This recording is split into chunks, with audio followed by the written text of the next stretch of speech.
بسم اللہ الرحمن الرحیم۔ السلام علیکم دوستو، دنیا بھر کی خبروں میں آج آپ سنیں گے، لیکن اس سے پہلے اگر ہو سکے تو لائک اور سبسکرائب کا بٹن ضرور دبا لیں۔ شکریہ۔ جنگ بندی چاہتے ہیں تو امریکہ اور نیٹو یوکرین کو اسلحہ دینا بند کر دیں۔ روس یوکرین کی اپنے ہی علاقے میں بمباری، متعدد شہری ہلاک۔ سعودی عرب اور ایران کے تعلقات بحال ہونے جا رہے ہیں۔ روس پر گھیرا تنگ ہو رہا ہے۔ وزیر اعظم عمران خان شیخ رشید احمد سمیت پی ٹی آئی قیادت پر توہین مسجد نبوی صلی اللہ علیہ وآلہ وسلم کا مقدمہ درج۔ عید سے آندھی اور گرج چمک کے ساتھ بارشوں کی پیشگوئی۔ سائنسدانوں نے زندگی بڑھانے والی غذاؤں کی نئی فہرست جاری کر دی۔ تو آئیے چلتے ہیں اب خبروں کی تفصیل کی جانب۔ روس نے امریکہ اور نیٹو پر یوکرین کو اسلحے کی فراہمی کا الزام عائد کرتے ہوئے کہا ہے کہ مغربی قوتیں جنگ بندی چاہتی ہیں تو حریف ملک کو ہتھیاروں کی فراہمی بند کر دیں۔ روس نے یوکرین جنگ کا ذمہ دار امریکہ اور نیٹو کو قرار دیتے ہوئے کہا کہ جب تک یہ دونوں یوکرین کو ہتھیار فراہم کرتے رہیں گے جنگ کا خاتمہ ممکن نظر نہیں آتا۔ روس نے روسی فوج کی یوکرین میں کارروائی کے سست روی کا شکار ہونے کے دعوے کو مسترد کرتے ہوئے کہا کہ روسی فوج کی عسکری کارروائیاں منصوبے کے تحت آگے بڑھ رہی ہیں۔ روس نے اقتصادی اور معاشی پابندیوں کے حوالے سے کہا کہ ان کا ملک اب ڈالر میں انحصار کم کر رہا ہے اور تجارت میں ملکی کرنسی روبل کو ترجیح دے رہا ہے۔ اس کے علاوہ اپنے ٹیکنالوجی سیکٹر کو بھی خود کفیل بنانے کی کوششوں میں مصروف ہے۔ یوکرین کی جانب سے اپنے ہی علاقے خیرسون کے قریب شدید بمباری کی گئی ہے جس میں متعدد شہری ہلاک ہو گئے ہیں۔ یوکرین نے خیرسون کے قریب 1 سے زائد گاؤں میں حملہ کیا ہے جس میں متعدد شہری ہلاک اور زخمی ہوئے ہیں۔ وزارت نے ان کے متعلق کوئی معلومات فراہم نہیں کی کہ کتنے لوگ مارے گئے ہیں، جبکہ رپورٹ پر اب تک یوکرین کا کوئی رد عمل بھی سامنے نہیں آیا۔ یاد رہے دوستو کہ یوکرین کا علاقہ خیرسون اس وقت روس کے قبضے میں ہے۔ سعودی عرب اور ایران کے درمیان 2016 میں منقطع مذاکرات کا سلسلہ بحال ہو گیا ہے۔ بغداد میں ہونے والے حالیہ مذاکرات کے بعد عراقی حکام نے دونوں ممالک کے درمیان روابط کی بہتری کے لیے امید ظاہر کی ہے۔ عراقی وزیر اعظم مصطفیٰ الکاظمی نے ایک حالیہ انٹرویو میں کہا ہے کہ سعودی عرب اور ایران کے مابین دہائیوں سے جاری کشیدہ تعلقات میں بہتری کی امید ہے۔ دونوں ممالک کے درمیان اب تک مذاکرات کے 5 دور ہو چکے ہیں جن کی میزبانی عراق نے کی ہے۔ ایران اور سعودی عرب خطے میں موجود متعدد متنازع علاقوں میں ایک دوسرے کے خلاف پراکسی جنگیں لڑ رہے ہیں۔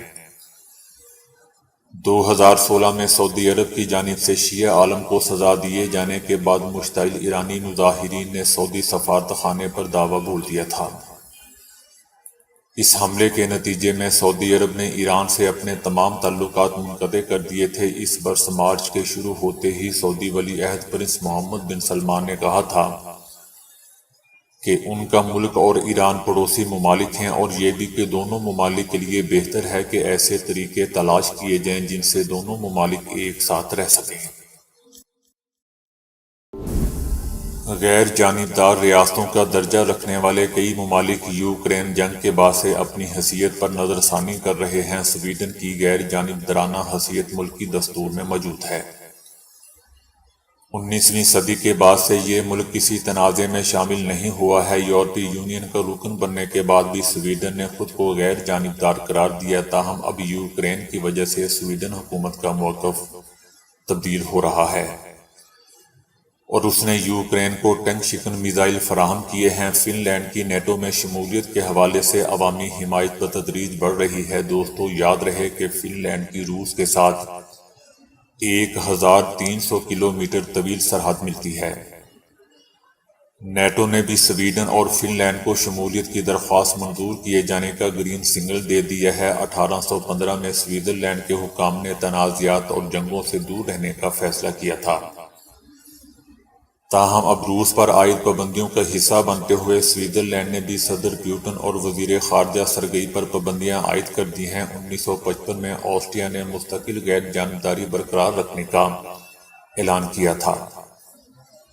بعد میں اس فیصلے میں نرمی لاتے ہوئے آسٹریا نے نیٹو کی فوجی مشقوں میں شرکت بھی کی تھی۔ اب یوکرین جنگ نے آسٹریا کی غیر جانبداری پر بھی گہرے اثرات مرتب کیے ہیں۔ قبرص میں ہزاروں روسی باشندے آباد ہیں۔ کئی روسی عمرا نے قبرص میں اربوں ڈالر کی سرمایہ کاری کر رکھی ہے۔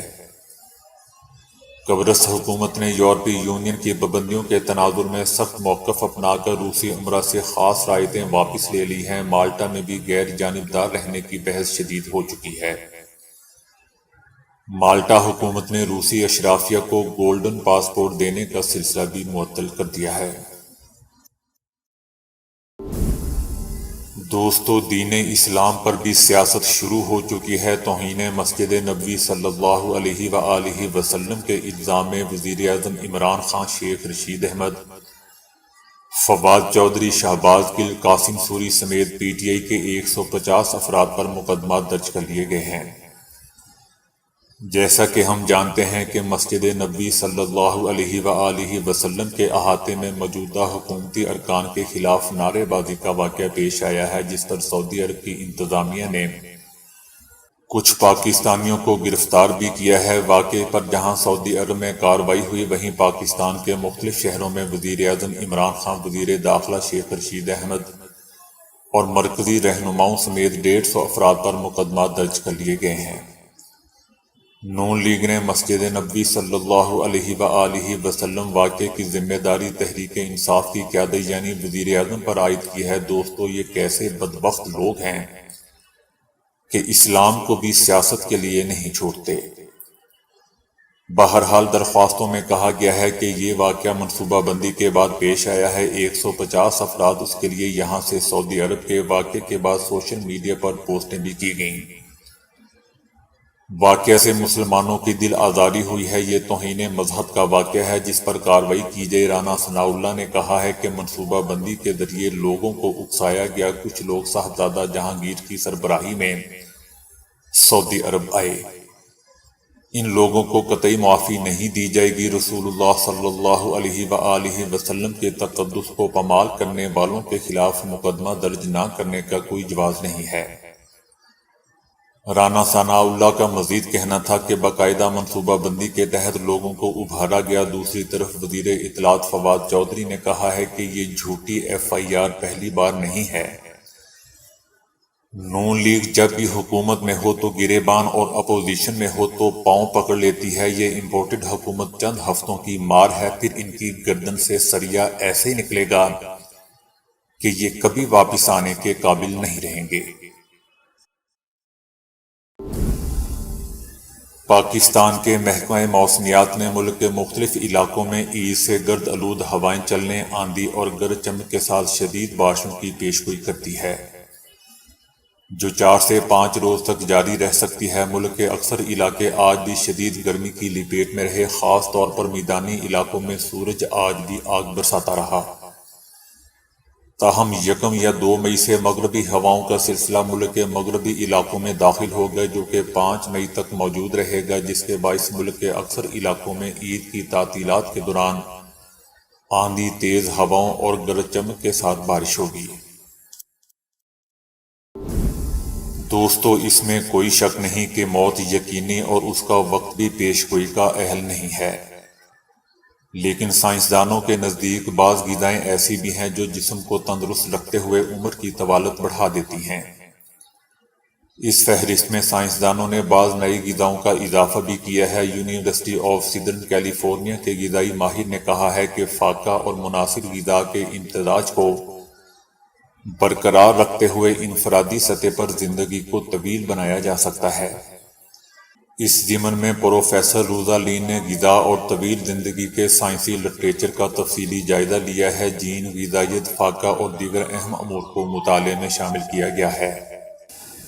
اس کے علاوہ حشرات، چوپایوں اور 100 برس سے اوپر زندہ رہنے والے جانداروں کا جائزہ بھی لیا گیا ہے۔ اب جو فہرست دی گئی ہے ان میں نان ریفائنڈ کاربوہائیڈریٹ شامل ہیں۔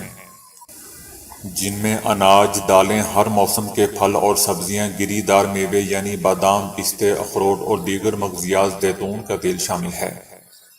لیکن اس کے ساتھ وقفہ دار فاقے کو بھی اہم قرار دیا گیا ہے، یعنی ضروری ہے کہ ہر 3 سے 4 ماہ بعد 5 روز تک 12 گھنٹے کچھ بھی نہ کھایا جائے۔ تو اس سے فائدہ ہوتا ہے۔ یہ تحقیق دوستو بنیادی سائنس کے جرنل سرچ میگزین میں شائع ہوئی ہے۔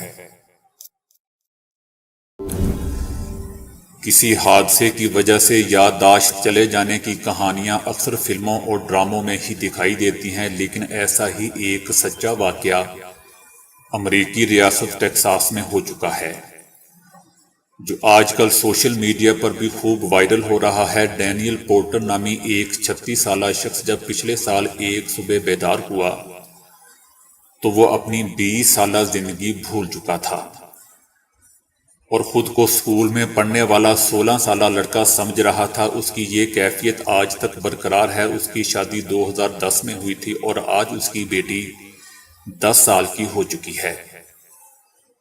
اس قصے کی ابتدا پچھلے سال جون میں ہوئی، جب ڈینیل اپنی بیوی اور بچے کے ساتھ اپنے والدین کے گھر منتقل ہوا تھا۔ والدین کے گھر پر وہ اسی کمرے میں رہ رہا تھا جہاں وہ شادی سے پہلے اسکول کے زمانے میں رہا کرتا تھا۔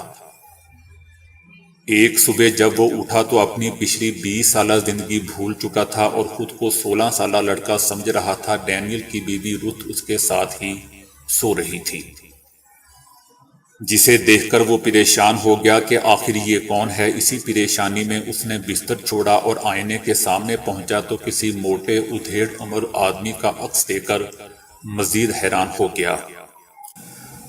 وہ سمجھا کہ شاید اسے اغوا کر لیا گیا ہے اور وہ کمرے سے فرار ہونے کے لیے ادھر ادھر دیکھنے لگا۔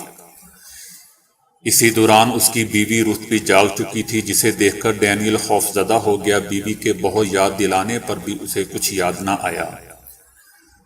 تھوڑی ہی دیر میں ڈینیل کے والدین کو بھی اس بارے میں معلوم ہو گیا اور انہوں نے اپنے بیٹے کو پچھلے 20 سال میں ہونے والے واقعات یاد دلانا چاہے، مگر وہ بھی ناکام رہے۔ اسے نہ تو یہ یاد تھا کہ اس کی شادی ہو چکی ہے اور نہ ہی اپنی بیٹی یاد تھی جو اس وقت 9 سال یا 10 سال کی ہو چکی تھی۔ فوری طور پر ڈاکٹر سے معائنہ کروانے پر معلوم ہوا کہ ڈینیل کی یادداشت جا چکی ہے۔ البتہ ڈاکٹرز کا کہنا تھا کہ یہ کوئی عجیب بات نہیں ہے اور اس کی یہ یادداشت کچھ عرصے میں واپس آ جائے گی۔ پھر دن پر دن گزرتے گئے، لیکن ڈینیل کی حالت آج تک 1 سال گزر جانے کے بعد بھی ویسی کی ویسی ہی ہے۔ وہ آج بھی خود کو اسکول میں پڑھنے والا لڑکا سمجھ رہا ہے، تاہم اپنی بیوی اور بیٹی کے ساتھ اجنبیت کا 1 سال گزرنے کے بعد وہ ان سے خاصا مانوس ہو چکا ہے۔ یادداشت جانے کا یہ فلمی قسم کا واقعہ ڈاکٹروں کے لیے بھی حیران کن ہے، کیونکہ ڈینیل کی یادداشت کا ایک حصہ مکمل طور پر ختم ہو چکا ہے، لیکن ہوش سنبھالنے سے لے کر 16 سال کی عمر کو پہنچنے تک تمام یادداشت بالکل محفوظ ہیں۔ ایسا کیوں ہوا ہے؟ اس سوال کا جواب ڈاکٹرز کے پاس بھی نہیں ہے۔ البتہ ڈاکٹرز کا خیال ہے کہ شاید اس کی وجہ ڈینیل کے دماغ پر مسلسل پڑنے والا دباؤ ہے، کیونکہ پچھلے چند سال سے وہ مسلسل شدید مشکلات کا شکار رہا ہے۔ پہلے اس کی نوکری گئی اور بعد میں جمع پونجی ختم ہو گئی، لہٰذا اسے کرائے کا مکان چھوڑ کر اپنے والدین کے گھر منتقل ہونا پڑا۔ ڈاکٹرز کا خیال ہے کہ ڈینیل کے دماغ پر ان حالات کا دباؤ ناقابل برداشت ہو چکا تھا، جس کی وجہ سے اس کے ذہن نے لاشعوری طور پر 20 سال کی یادیں مکمل طور پر ختم کرنے کا فیصلہ کیا۔ البتہ یہ صرف ایک مفروضہ ہے، کیونکہ 2 دہائیوں پر پھیلی ہوئی یادیں اس طرح مکمل صاف ہو جانے کا کوئی عملی میکانزم آج تک ڈاکٹرز کے علم میں نہیں ہے۔ دوستو، سیانوں کا کہنا ہے کہ بدنام جو ہوں گے تو کیا نام نہ ہوگا۔ پاکستانی کچھ خواتین جنہوں نے شہرت تو بہت حاصل کی، مگر یہ شہرت ایک جانب کچھ حلقوں میں بہت عزت کی نظر سے دیکھی جاتی ہے، تو ملک کے کچھ لوگ ایسے بھی ہیں جو کہ ان کی مخالفت میں سر دھڑکی بازی لگانے کو تیار نظر آتے ہیں، اور اسی بات نے ان کی شہرت کو متنازع قرار دے دیا ہے۔ ملالہ یوسفزئی، جن کا تعلق پاکستان کے صوبے خیبر پختونخوا کے علاقے سوات سے ہے، انہوں نے اپنے علاقے کی لڑکیوں کی تعلیم کے لیے آواز اٹھائی۔ 9 اکتوبر 2012 میں اپنے دوستوں کے ساتھ سکول جاتے ہوئے طالبان کی جانب سے انہیں گولیوں کا نشانہ بنایا گیا، جس کے سبب علاج کے لیے انہیں برطانیہ لے جایا گیا، جہاں بعد میں تحفظ کے خیال سے انہیں وہاں کی باقاعدہ شہریت بھی دے دی گئی۔ اس کے بعد 2014 میں انہیں نوبیل انعام سے بھی نوازا گیا۔ دنیا بھر میں انہیں بہت عزت اور قدر کی نگاہ سے دیکھا جاتا ہے، مگر پاکستان کی عوام کا ایک بڑا حلقہ ایسا بھی ہے جن کا یہ ماننا ہے کہ ان کے ساتھ ہونے والے تمام واقعات مغربی طاقتوں کی جانب سے پہلے سے منصوبہ تھے، اور انہیں خیبر پختونخوا کی خواتین کی حالت کی غلط تصویر پیش کرنے کی وجہ سے اتنی عزت سے نوازا گیا ہے۔ شرمین عبید چنائے کا تعلق کراچی سے ہے۔ وہ ایک پاکستانی جرنلسٹ، فلم میکر ہے۔ انہیں خواتین کے حقوق کے لیے آواز اٹھانے پر جانا جاتا ہے۔ اس حوالے سے ان کی بنائی گئی ڈاکومنٹریز کو دنیا بھر میں مقبولیت حاصل ہے، اور ان کا شمار دنیا کی ان چند خواتین میں ہوتا ہے جو 2 بار اکیڈمی ایوارڈ حاصل کر چکی ہیں۔ اس کے ساتھ ساتھ پاکستان کا اعلیٰ ترین سول اعزاز ہلال امتیاز بھی حاصل کر چکی ہیں۔ ان تمام کامیابیوں کے باوجود پاکستانی عوام کا ایک بڑا حلقہ ایسا بھی ہے جن کا یہ ماننا ہے کہ اپنی فلموں میں شرمین عبید چنائے نے پاکستانی عورت کا جو چہرہ پیش کیا ہے، حالات ایسے قطعی طور پر نہیں ہیں۔ پاکستان میں ہر دوسری عورت تیزاب گردی یا زیادتی کا شکار نہیں ہے، اور مغرب والوں کے سامنے پاکستانی خواتین کی یہ تصویر پیش کر کے انہوں نے پاکستان کا اچھا تاثر نہیں پیش کیا۔ اسی سبب لوگ شرمین عبید چنائے کو متنازع قرار دیتے ہیں۔ ریحام خان کا شمار پاکستان کی ان خواتین میں ہوتا ہے کہ جن کو ایک زمانے میں پاکستانیوں نے بہت محبت سے بھی نوازا۔ ایسا اس وقت ہوا جب ان کی شادی پاکستان تحریک انصاف کے قائد اور موجودہ وزیر اعظم عمران خان کے ساتھ ہوئی۔ مختصر چلنے والی یہ شادی جلد ہی طلاق پر پہنچ کر ختم ہو گئی۔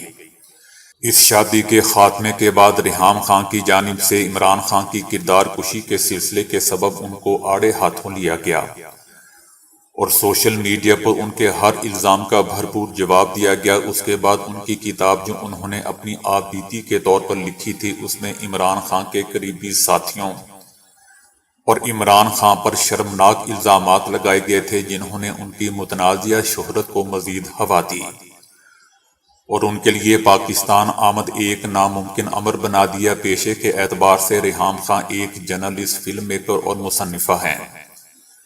لیبیا میں پیدا ہونے والی ریحام خان عمران خان سے شادی کرنے سے پہلے بھی طلاق یافتہ تھی، اور ان کے پہلے شوہر سے بھی ان کے 3 بچے تھے۔ تو دوستو، ابھی کے لیے اتنا ہی۔ ویڈیو کو لائک اور شیئر کرنے کا بہت بہت شکریہ۔